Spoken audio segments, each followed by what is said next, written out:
Wir zijn in de maand van ons 21 deel van Volsen en Beden.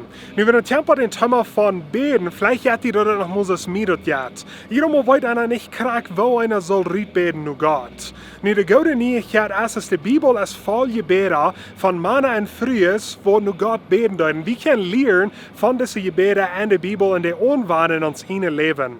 En zo een van de Jebäd wat wir können nu kijken, fingen wir in 1. Chronik, Kapitel 4, Vers 10.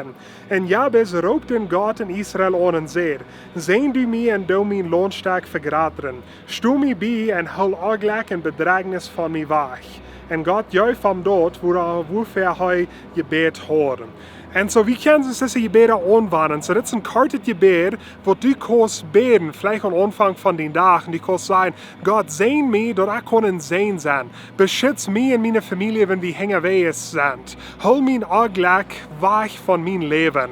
Und help, dass ich kann einen Einfluss sein. Und es steht, wo ich schaffen do, wo ich studieren do, wo ich handfahren do. Und so dit is een Jebäd, wat wir können anwenden in ons Leben. Nu, dat interessante ding van Jabez, is Jabez zijn noem meint Weidel. En dan redt van de mama had hem de noem opgegeven. Ik weet niet graag wem woord, maar dat meint Weidel. Zo eens dat we entweder aan de mama leven, aan de familie leven, of aan Jabez zijn leven, wat er zoveel Weidel brengt.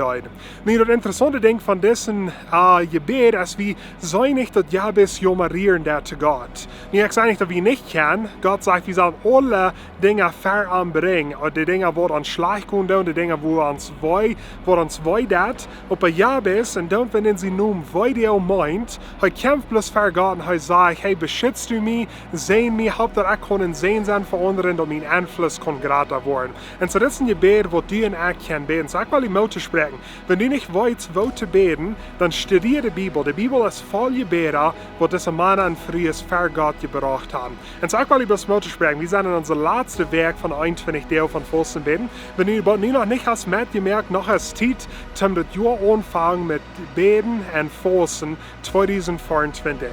En so wenn ihr das Video hast, gleich, weil ich like noch dran auf Facebook, subscribe noch dran auf YouTube, check das Video an mit Ihren Freunden und Familie und wir sehen uns nächste Werk.